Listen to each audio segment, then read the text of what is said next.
Good morning, good afternoon, wherever we are in this part of the country, but thank you for having me up here today. My name is Danny Gredinberg. I am the administrator of the Database Enhancement Gateway. You might know it as the DEG as well.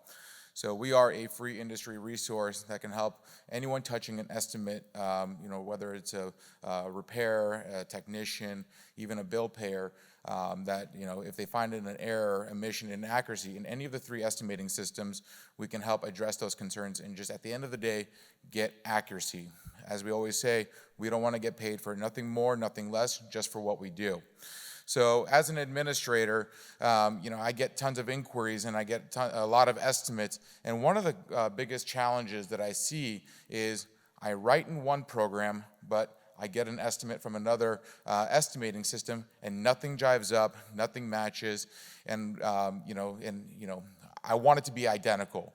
And reality is that we're never going to get exact results from three different products out there. So it's our job to understand what is the system that we're going to work off of? What is the estimating platform we are going to present the vehicle owner with, and also run with that repair plan?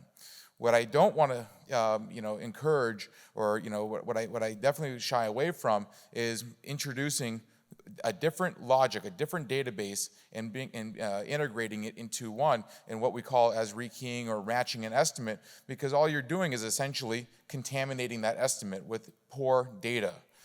Whenever you do that, you're potentially throwing off the logic of an included or not included operation.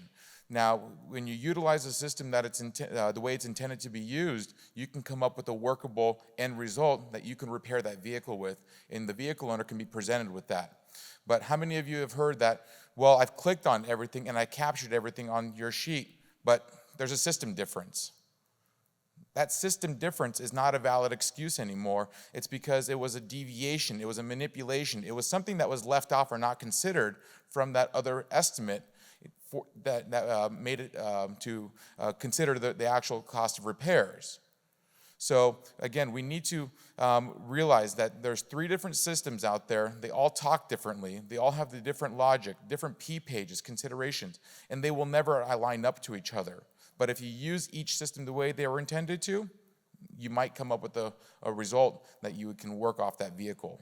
So again, contaminating that repair plan is something that I see far too often, or trying to see why it doesn't click together. And I think as repairs, we've all faced that challenge there.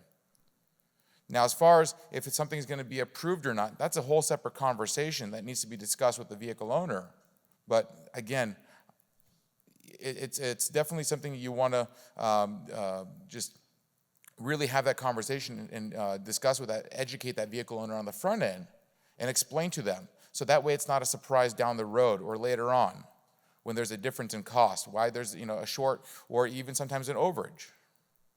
So with the DEG, we get lots of inquiries relating to that. And yes, those inquiries that come in that may yield in a change in one, again, may not always change in another program. But again, that other program may have a change later on that may not always change in your side.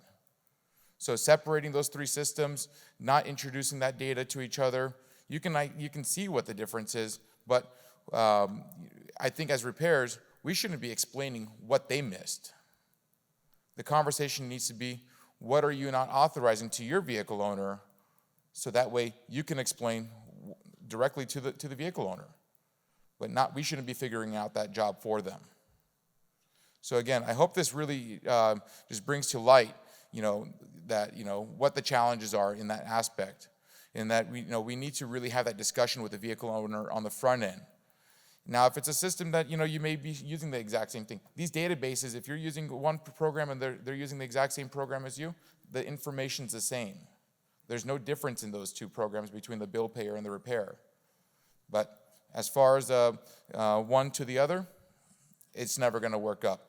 We compare it to a car. Cars have four wheels, they have an engine, they have some kind of drivetrain, but the features are going to be different. So remember to use that system the way it's intended, capture all those opportunities. We have the P pages, we have the included, not included operations, we have industry resources out there to help identify those things. And you can always share that feedback back to the other party. share with them where they may be not considering something, and maybe they didn't even know that part existed in their own program. So again, capture everything, utilize the program, use your resources out there, and we will help you get there. And again, at the end of the day, it's to get the consumer to get their vehicle fixed with the least amount of friction possible. So thank you. Have a good week.